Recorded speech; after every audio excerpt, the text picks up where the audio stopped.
Imagine this. You wake up in a wooden hut in the middle of a freezing Scandinavian morning.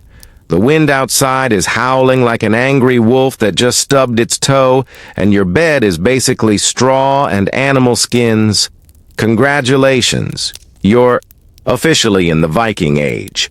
Forget about central heating, forget about your smartphone, and forget about ordering a warm latte. Your breakfast is a hunk of stale bread, a dried fish that tastes like sadness, and if you're lucky, a cup of mead that will at least make you forget how miserable you are. You think your life is hard? Try living as a Viking. No shampoo, no coffee, and every meal seasoned with disappointment.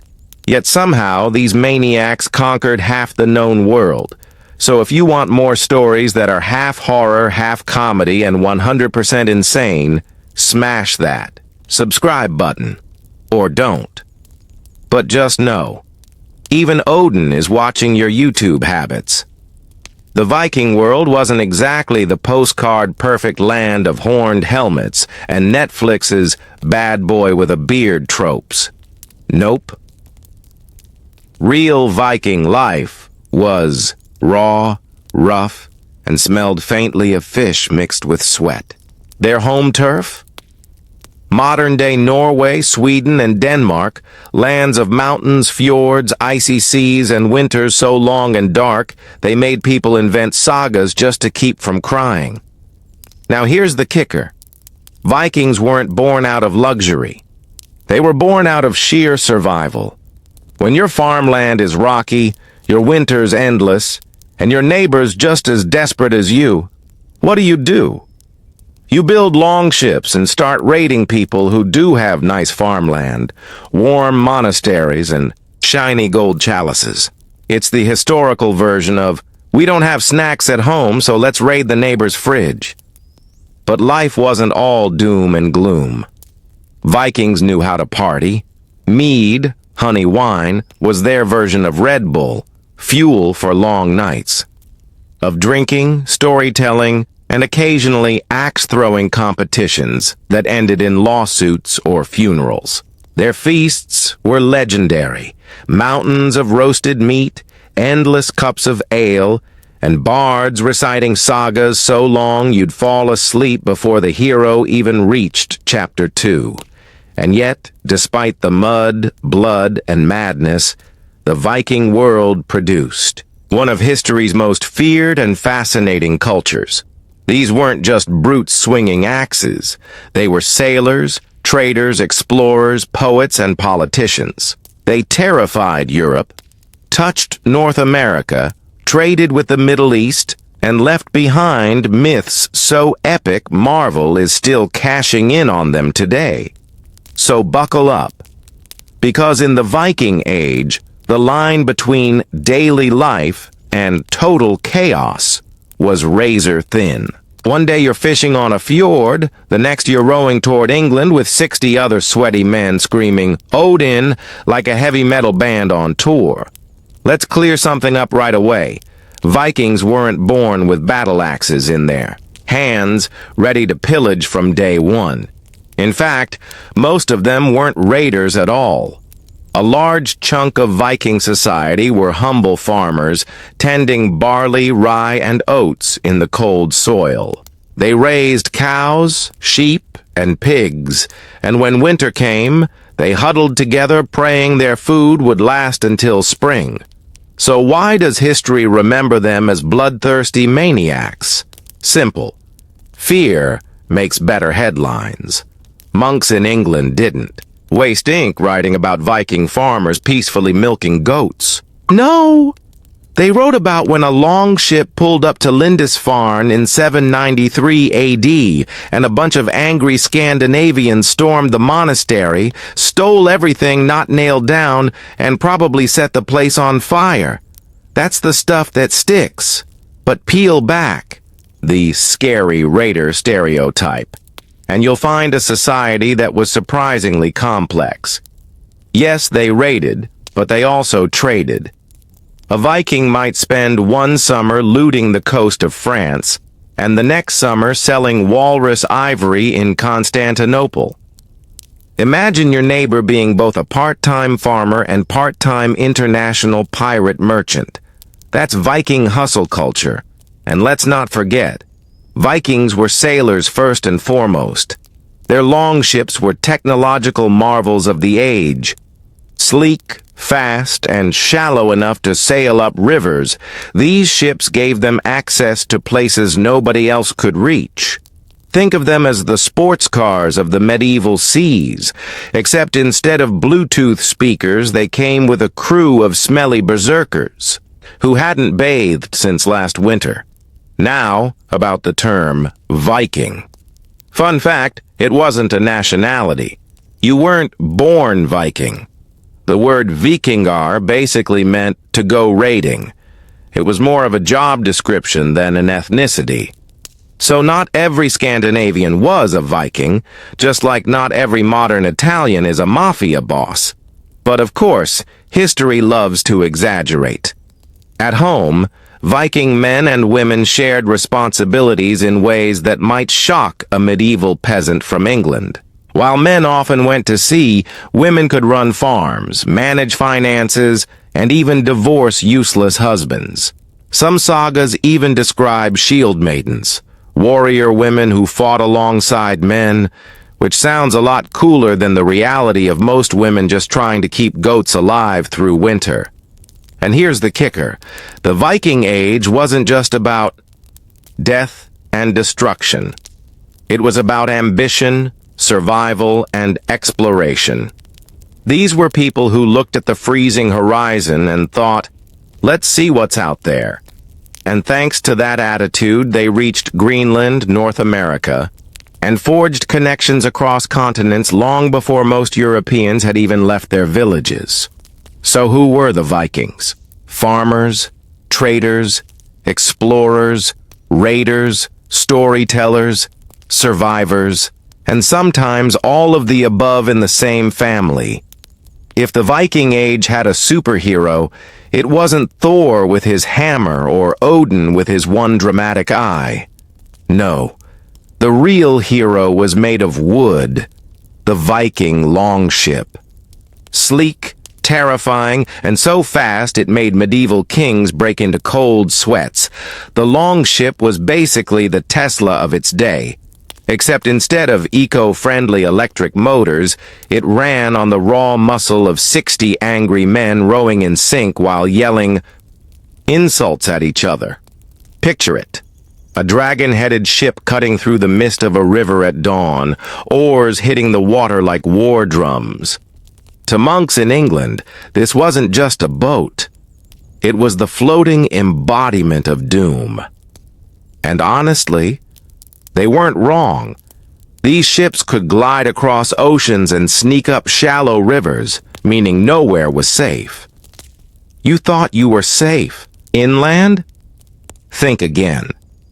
Vikings could sail their longships right up to your front door, raid your pantry, and still be home in time for dinner.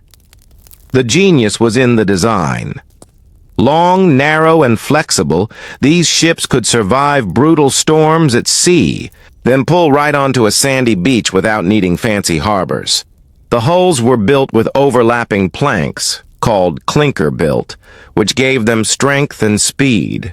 And the steering oar? A masterpiece. It was like giving a medieval Uber driver the ability to drift around corners. But here's the real kicker. The longship wasn't just a war machine. It was also a symbol of status. To own one was like owning a Ferrari, except instead of valet parking, you got terrified peasants fleeing as you pulled up. Chiefs who had longships weren't just leaders, they were gods on water. Their ships carried warriors, treasure, and sometimes even livestock, because why not raid Paris and bring home a goat? And let's not forget the psychology. Imagine the terror when villagers saw dragon-headed ships emerging from the fog. The fear alone was half the victory. Vikings didn't just conquer with axes, they conquered with branding. That's right. Before Nike and Apple, the Vikings had the dragon prow. But for all the power of these ships, they also carried the seeds of exploration. Without longships, there would be no Leif Erikson in America, no settlements in Iceland, no colonies in Greenland. The Viking Age was less about brute force and more about mobility. They weren't stuck on their frozen farms. They had wheels, or rather, sails. So yes, while modern history remembers the Vikings as blood-soaked raiders, let's give credit where it's due. Without their ships, they'd just be cold farmers, yelling at sheep. With their ships, they became legends. Okay, so maybe you're not one of the lucky guys rowing on a longship screaming Odin while raiding France. Maybe you're stuck at home in a Viking village. What's that like? Well, less glamorous, more muddy. A typical Viking village wasn't the clean, cozy Hobbiton you might imagine. Think wooden longhouses crammed with family, animals, and enough smoke from the hearth to make your lungs beg for mercy. Privacy? Forget it. You shared space with your spouse, kids, and probably a goat who thought it owned the place. Food was simple. Bread, porridge, dried fish, and, if it was a good day, meat. And always ale or mead, because drinking water was suspiciously dangerous, and also boring. Their diet wasn't bad, though. Plenty of protein, grains, and preserved goods kept them alive through long winters. Still, scurvy was waiting around the corner like an uninvited guest. Daily life revolved around work, and, you guessed it, more work. Men farmed, fished, and repaired tools.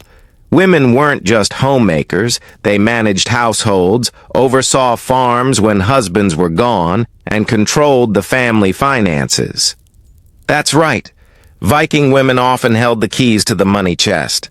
Husbands might swing axes, but wives made sure they didn't blow all the silver on another drinking binge. And oh, the gossip. Villages thrived on it. Someone's cow wandered off? That was breakfast conversation. Someone's husband didn't. Returned from a raid? That was months of speculation. And then there were marriages. Half love, half business deal. Families arranged unions not for romance but for alliances, land, and wealth. Love was optional, but dowries were mandatory. But don't think Viking life was dull. Festivals brought music, feasting, and enough mead to drown an army. Storytellers recited sagas, epic tales of heroes, gods, and monsters. Children played with carved wooden toys, teens trained with spears, and elders offered wisdom, or just complained that everything was better back in their day. Of course, danger was never far away. Disease, famine, rival clans, it was a daily gamble. One bad harvest and your family was one step away from starvation. One drunken brawl, and suddenly your neighbor was challenging you to a duel at the local thing. That's the Viking version of a town hall, but with more axes. Yet despite all this hardship, Viking villages thrived. They built strong communities bound by loyalty, honor, and shared survival. Their resilience was legendary. While kings and warriors chased glory abroad, the backbone of Viking society, the villages, the farmers, the families, kept the culture alive. So if you strip away the myths, what do you find? A people not so different from us, working, gossiping, drinking, struggling, laughing, and dreaming. Only difference? Their kids weren't glued to TikTok. They were probably throwing axes for fun. If you lived in the Viking Age, religion wasn't a Sunday hobby. It was your Netflix, your science class, your therapy session, and your excuse for why the cow died last winter.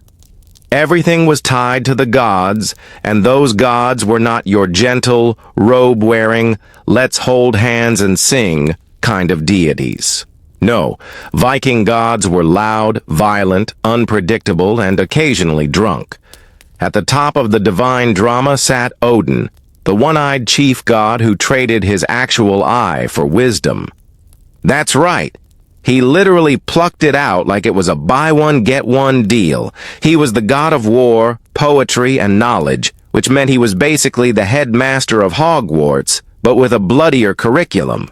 Then there was Thor, his hammer-wielding, sun protector of mankind and official sponsor of thunder.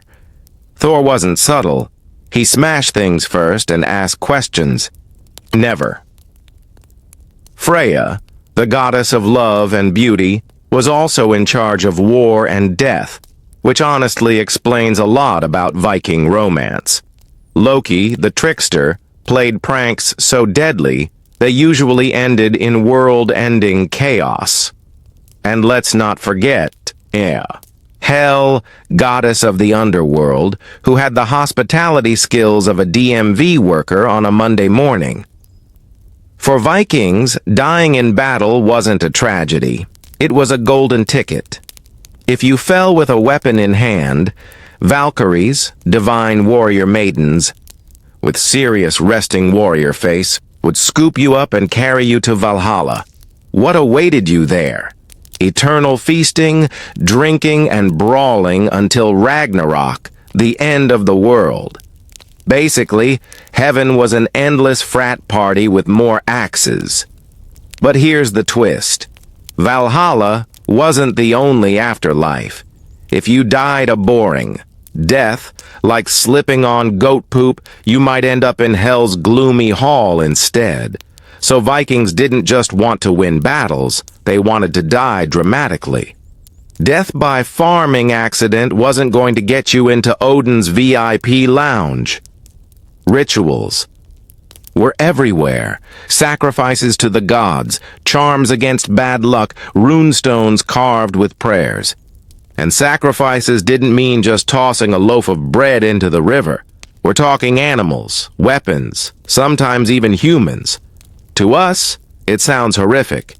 To them, it was insurance. Better to sacrifice one unlucky guy than have Thor send lightning to barbecue your entire harvest. What's fascinating is how mythology wasn't just religion. It was entertainment. Sagas about gods and heroes were told around fires, keeping people awake during endless winters. These weren't just bedtime stories. They were morality plays, comedies, and horror shows all rolled into one. Picture your grandpa telling you how Thor dressed up as a bride to steal back his hammer from a giant. Absurd? Yes. Inspiring? Somehow also yes. And above all, these myths gave Vikings a worldview that made them fearless. If life was short and death was just the start of eternal partying, why not raid England tomorrow? What's the worst that could happen? Dying. That's the goal. Now that we've set the stage with longships and gods, let's talk about what Vikings did best, making medieval Europe wake up screaming. Raiding was more than a career. It was practically a national sport. Forget baseball, forget soccer. Viking raids were how you earned respect, riches, and probably enemies who wanted you dead. The first major recorded raid was in 793 AD at Lindisfarne, a monastery off the coast of England. Monks were quietly chanting hymns when suddenly, bam, longships hit the shore. Armed men poured in, looted treasures, burned buildings, and probably scared the sandals off every monk in sight. Chroniclers wrote that it was the beginning of the end times. For the Vikings, it was just Tuesday. Raiding wasn't random violence, though. It was strategy. They targeted rich monasteries because churches were basically medieval banks filled with gold, silver, and fancy goblets. And the best part? Monks didn't fight back. It was like robbing a candy store guarded by librarians. Vikings struck fear not just with their weapons, but with their reputation. Berserkers, Warriors who fought in a trance-like fury charged into battle shirtless, howling like wolves, biting their shields, and making everyone question whether sobriety was overrated. Some historians think they might have been high on mushrooms. Others think they were just really committed to the bit. Either way, if you saw a naked man charging at you with an axe while foaming at the mouth, you'd probably rethink your life choices. But raids weren't just smash and grab. They built empires. Vikings settled in Ireland, carved out Normandy in France, and even ruled parts of England under the Danelaw. They became kings, traders, mercenaries, whatever the situation demanded, and let's not sugarcoat it, Viking. Battles were brutal. Axes split skulls, swords sliced, spears pierced, and shields splintered. But there was also honor. Battles weren't always chaotic bloodbaths. There were rules, duels, and expectations of bravery. To run away was shameful. To die well was glorious. Here's where it gets ironic. While medieval Europeans painted Vikings as bloodthirsty demons, many local rulers actually hired them. Need soldiers? Pay the Vikings. Need a navy? Pay the Vikings. Basically, they were mercenaries with excellent PR, managing to be both the nightmare and the hired muscle of Europe. And yet, raids weren't everything. They were part of a larger network of exploration and trade. While one group was pillaging Paris, another was setting up trading posts in Russia, selling furs, amber, and slaves. Raiding gave them an edge, but it wasn't the full picture. Still, the image stuck. When you hear Viking, you don't think of a farmer peacefully growing barley. You think of a man with a wild beard, swinging an axe, storming a monastery while shouting to Odin. That branding was so powerful it survived 1,000 years. So next time you imagine Viking life, remember this. Their chaos wasn't random. It was calculated, terrifying, and deeply effective. Europe learned to lock its doors at night, not because of ghosts or goblins, but because the real monsters had sails. When most people think of Vikings, they imagine axes, blood, and a terrified monk running for his life. But here's the thing. Not every Viking was running around screaming Valhalla or bust. Some of them were, dare I say, businessmen. And not the suit and tie kind. We're talking about fur-covered merchants who could sell you a walrus tusk, while sharpening a battle axe in the background. The Viking economy wasn't just about stealing shiny crosses from monasteries. It was about trade, and boy, did they trade. From the cold fjords of Scandinavia, Vikings created networks that stretched across Europe, the Middle East, and even Asia. Picture this. You're a farmer in Denmark with too many reindeer skins. What do? You hop on a longship, sail down a river, and suddenly you're in Constantinople, haggling with Byzantine merchants over silk. That's globalization, 10th century edition. What exactly did they sell? Pretty much anything that wasn't nailed down. Furs from Scandinavia were the Gucci handbags of medieval Europe. Walrus ivory was prized for its rarity. Amber, fossilized tree sap from the Baltic, was practically medieval crystal meth, highly addictive for rich nobles decorating their jewelry boxes. Slaves, thralls, were also a major export, grim but true, captured in raids and sold in bustling markets from Dublin to Baghdad. And what did they buy? Luxury goods, silk, wine, spices, glassware, silver coins, basically anything that made them look more intimidating at feasts. Nothing says, "Fear me," like chugging imported Byzantine wine from a golden goblet while wearing silk underpants. The secret to Viking trade dominance was geography. Their long ships could sail on both oceans and rivers, allowing them to slip into places most traders couldn't reach. Imagine a fleet of Scandinavian boats suddenly appearing in the middle of Russia, like an Amazon delivery service armed with axes. That's how the Vikings established trading posts along rivers like the Volga and Dnieper, connecting Scandinavia to the Islamic caliphates and the Byzantine Empire. The Rus Vikings, ancestors of modern Russians and Ukrainians, literally built cities from trade. Kiev, Novgorod, these places began as Viking strongholds.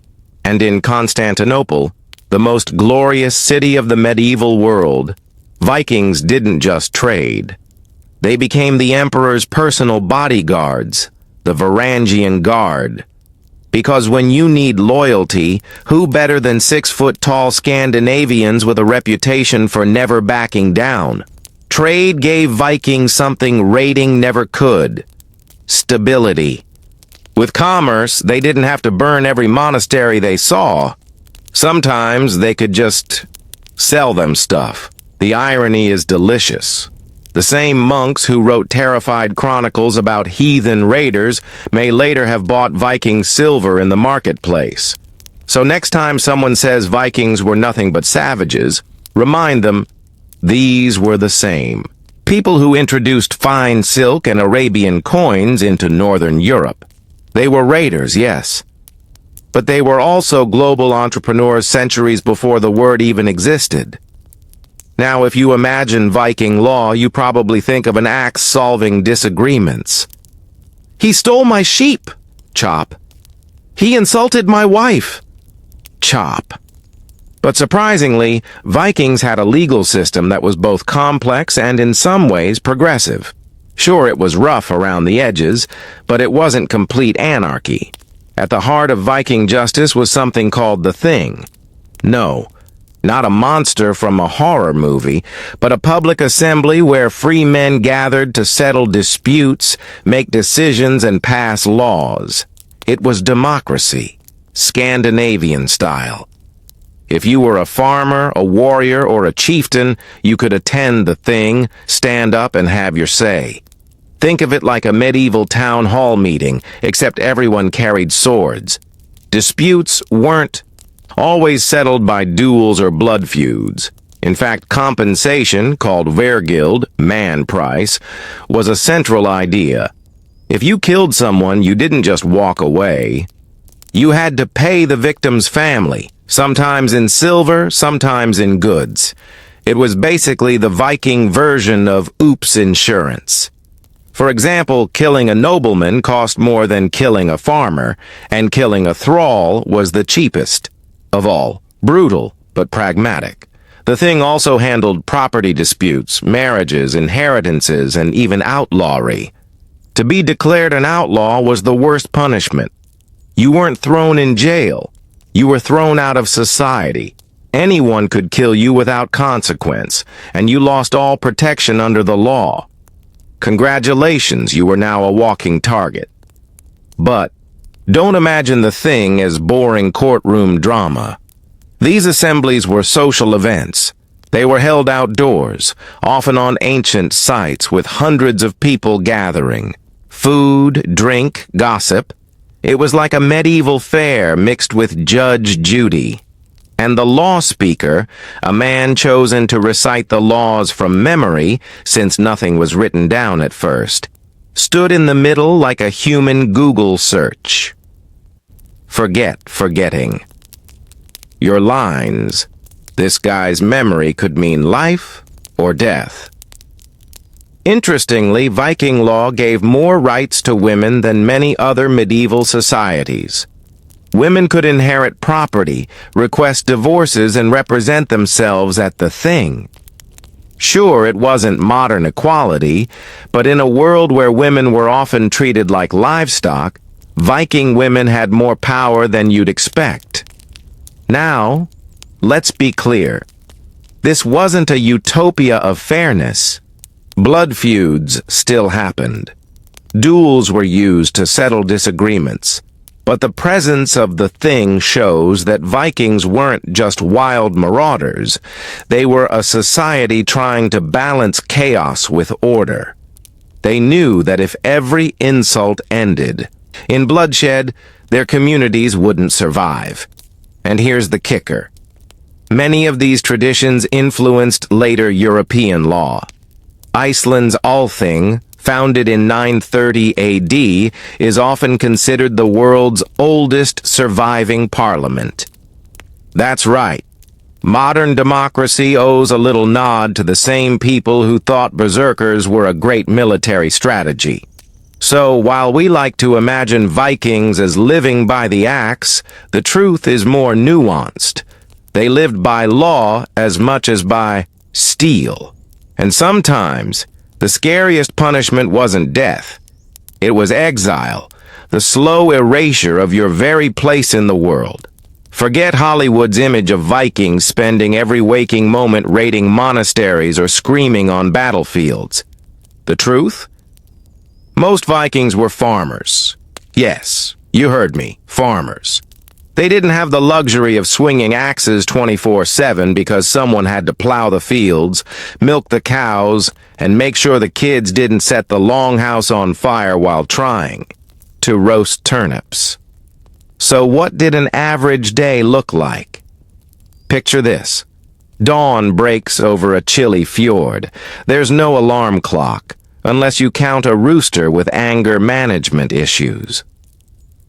The Viking farmer wakes up, not to the smell of bacon. Sorry, modern dreamers, but to dried fish and porridge. Breakfast wasn't glamorous, but it got the job done. Then came work.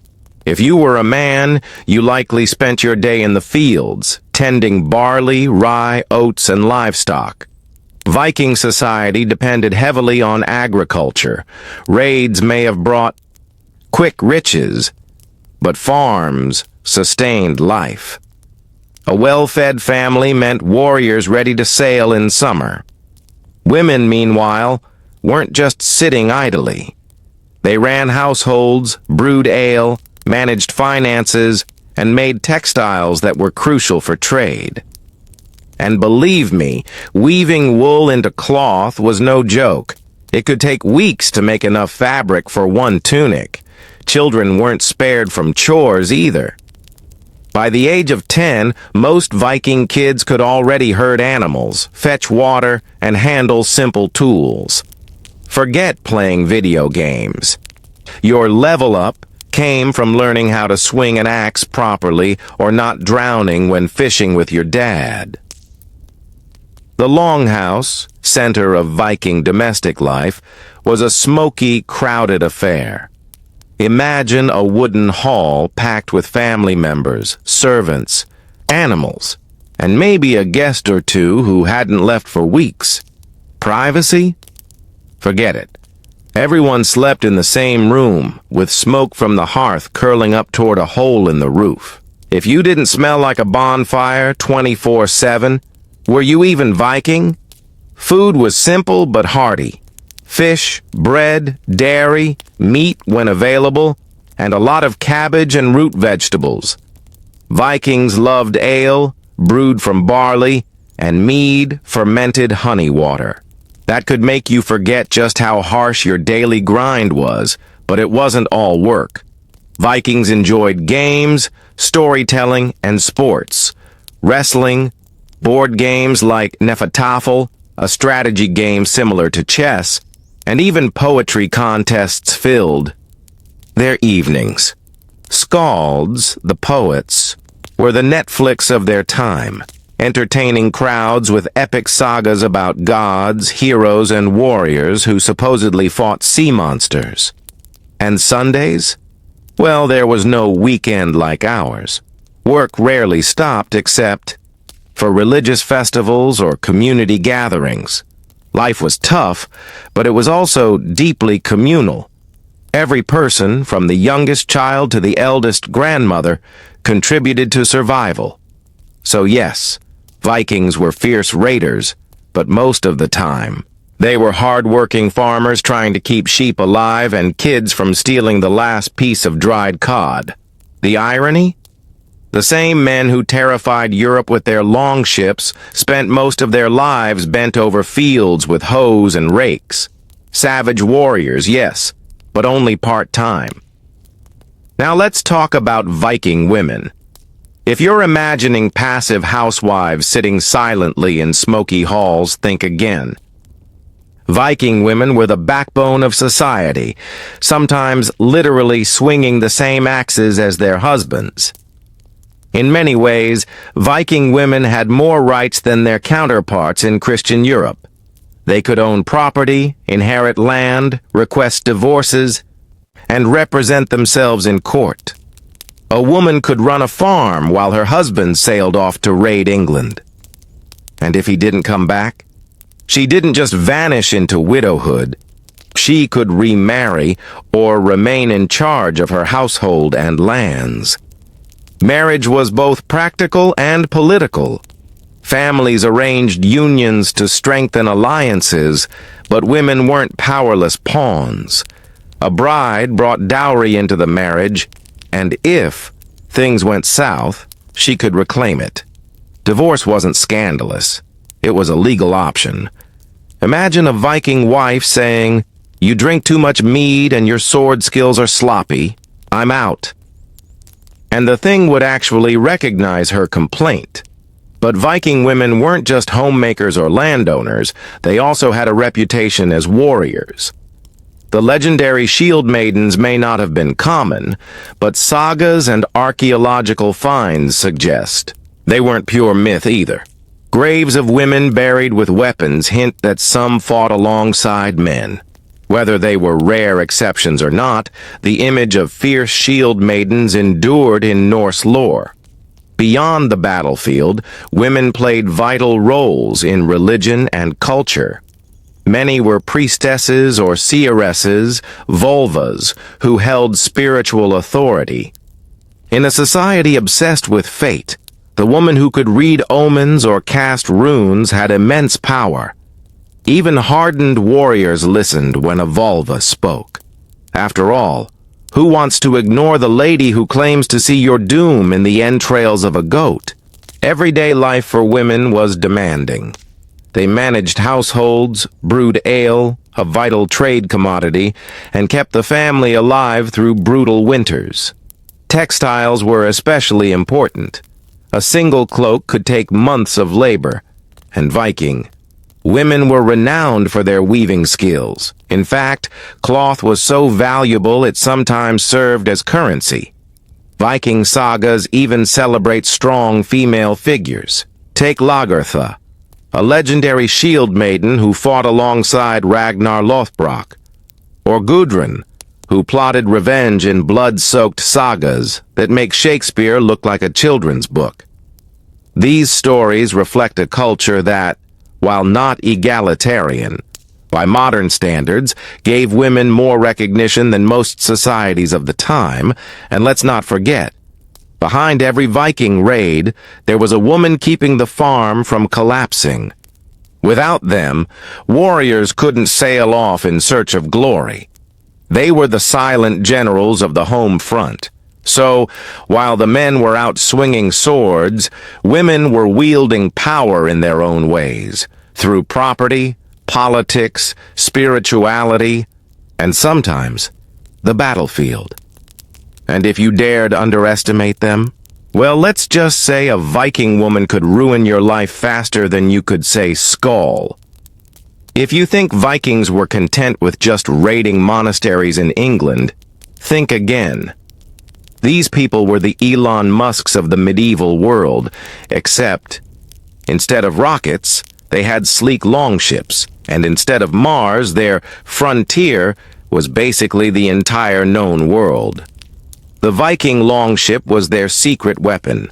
Lightweight, shallow-drafted, and absurdly fast, it could sail rivers, oceans, and even sneak up on unsuspecting villages before anyone had time to say, "Hide the silver," with sails that caught the wind and oarsmen that rowed like caffeinated. Maniacs. These ships could cover distances no one else dared. So where did they go? Pretty much everywhere. Vikings didn't just raid, they traded, settled, and explored lands that most Europeans didn't even know existed. Eastward, some went, down the rivers of Russia, becoming traders and mercenaries known as the Rus. Yes, the very word Russia has Viking roots. They connected the Baltic to the Black Sea, reaching Constantinople, where they served as bodyguards to Byzantine emperors.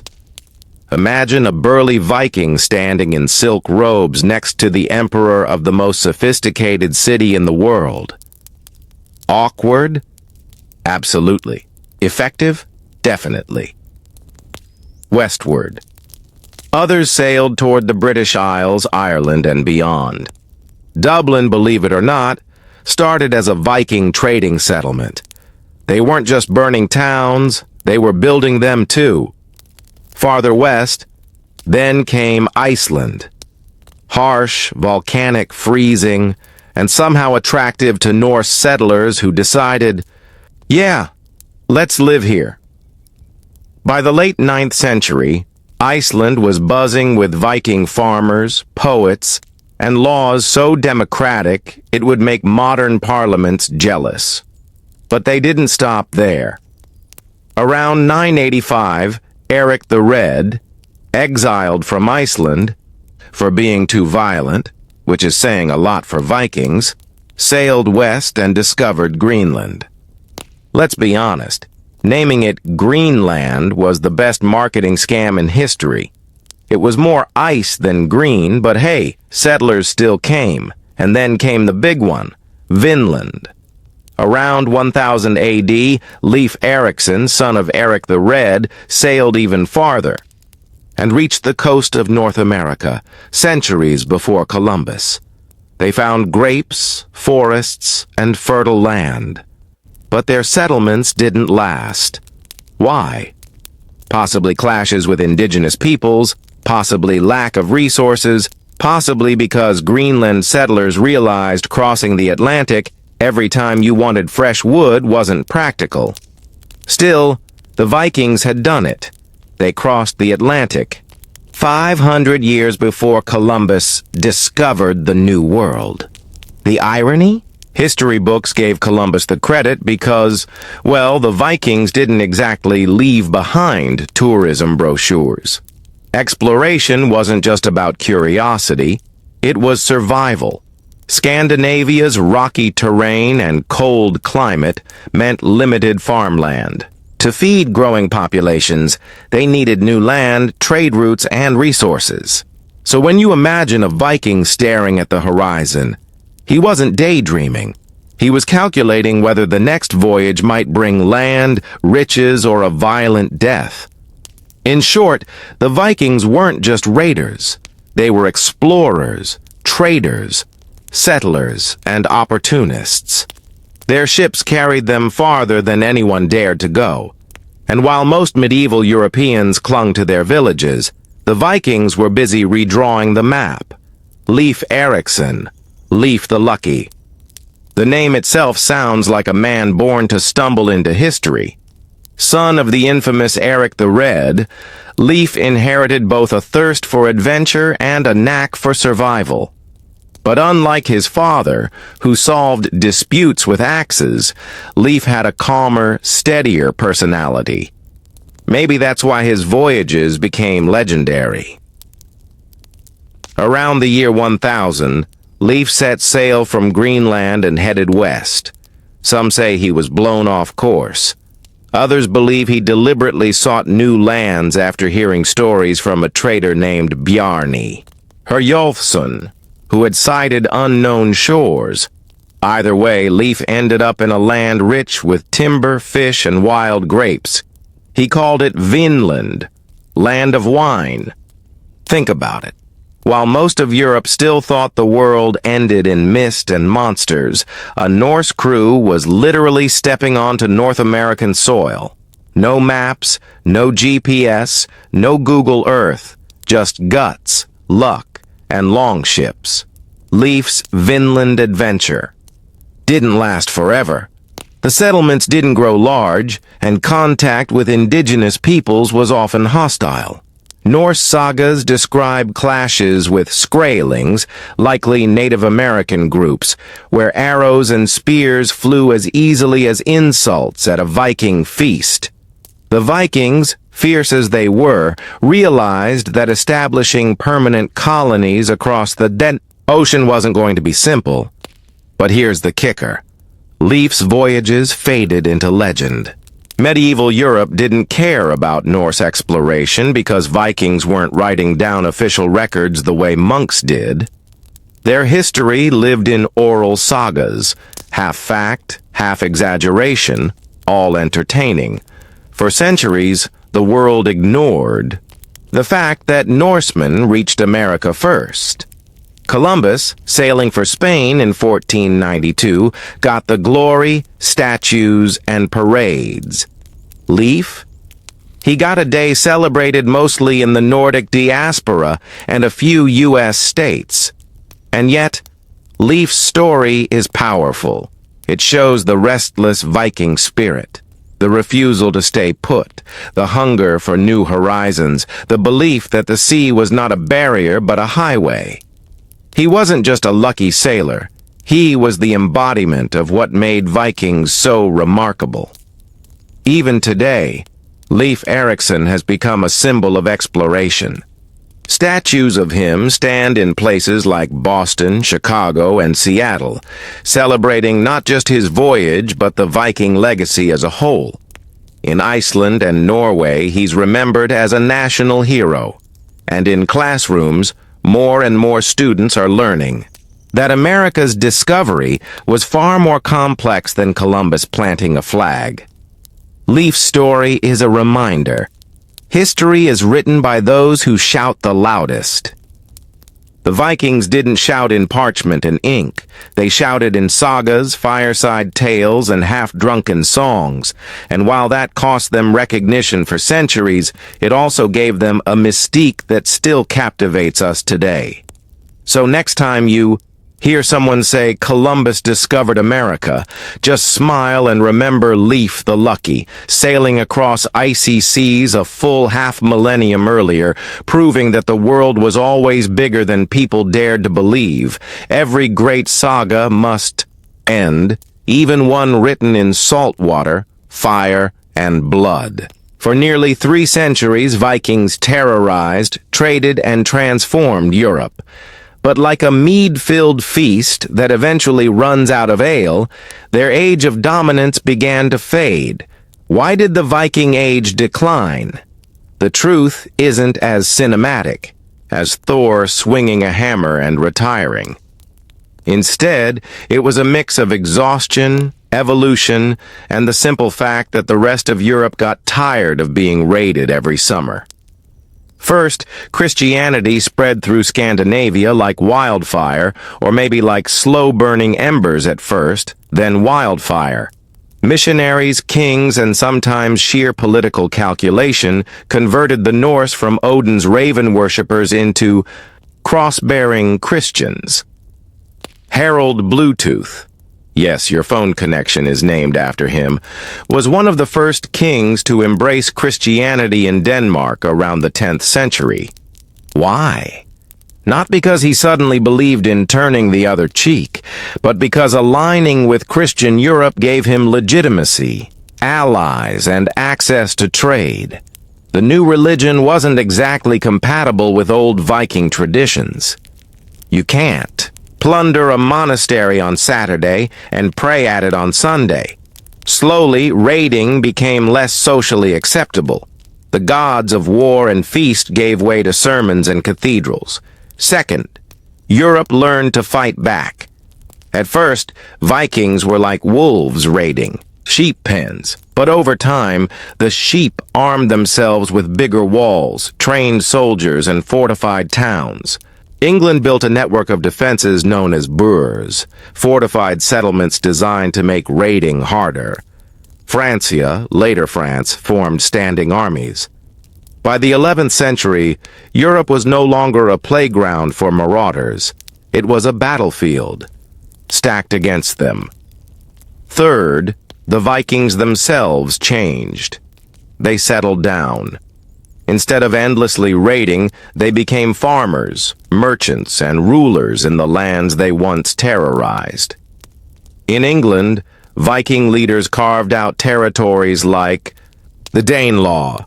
In France, a Viking chieftain named Rollo was granted land in Normandy, land of the Northmen, in exchange for protecting the coast from other raiders. Irony level 1000. By the late 11th century, the Viking longship was no longer the terror of the seas. The Battle of Stamford Bridge in 1066 marked the symbolic end. King Harald Hardrada of Norway invaded England with a massive army. At first, he crushed the English at Fulford, but a few days later, at Stamford Bridge, King Harold Godwinson's forces annihilated the Norse army. Harald Hardrada died in battle, an arrow through his throat. It was a bloody, brutal curtain call. The age of Viking expansion was over. Not because they lost their spirit, but because the world had changed around them. They had become part of the societies they once raided, woven into the fabric of Europe. Their swords turned to plows, their longships to trade vessels, their sagas to history. Yet even as the age ended, the legend had only begun. Here's the funny thing. The Vikings have been dead for nearly 1,000 years, but somehow they've never been more alive. In popular culture, Vikings have achieved rock star status. They're in TV shows, Vikings, The Last Kingdom, movies, The Northman, Marvel's Thor, video games, Assassin's Creed, Valhalla, Skyrim, and even heavy metal music. They've become larger-than-life symbols of freedom, adventure, and brutal masculinity. But reality, much more complicated. The legacy of the Vikings can be divided into three main strands. Cultural influence in Europe. Viking settlements didn't vanish. They evolved. Normandy in France would later produce William the Conqueror, who invaded England in 1066 and forever changed European history. In England, Norse words blended into the language. Every time you say sky, knife, or window, you're speaking Viking. Even democracy owes a nod to the Vikings. The Icelandic Althing, founded in 930 AD, is one of the oldest parliaments in the world. Exploration. Mythos. Thanks to Leif Erikson and the sagas, Vikings hold a special place as explorers. Long before Columbus, they proved the Atlantic could be crossed. Even though their North American settlements failed, their voyages redefined what was possible. In today's world, they're seen as pioneers of global exploration, adventurers who refuse to stay within borders. Pop culture resurgence. Modern media has painted Vikings as both noble savages and misunderstood warriors. They're often shown as six-packed berserkers swinging axes in slow motion while shouting Valhalla. But the truth was more mundane. Farming, fishing, and politics filled most of their days. Yet, we're addicted to the fantasy version. Because who wouldn't want to imagine themselves drinking mead in a longhouse before heading out to raid Paris? Their legacy is also seen in our fascination with Norse mythology. Odin, Thor, Loki, these gods have leapt from sagas to comic books, from whispered fireside tales to billion-dollar movies. Even if Marvel takes creative liberties, spoiler, Thor never wielded a magic hammer to fight aliens. The spirit of Norse myth endures. But perhaps the most enduring legacy of the Vikings is psychological. They symbolize defiance against the odds. A ragtag collection of farmers from the cold north somehow terrorized empires, reached new continents, and left an indelible mark on history. They remind us that boldness can rewrite the map, that courage can outlast borders, and that sometimes the wildest stories are the truest ones. And maybe, just maybe, that's why we still chant their names, binge-watch their sagas, and buy their helmets at costume shops, with horns, ironically. They never actually wore those. The Vikings remind us of something timeless. History isn't just about kings, castles, and borders. It's about people crazy enough to sail into the unknown with nothing but wooden ships, a few companions, and the unshakable belief that there's always more beyond the horizon. Their age ended, but their legend never will.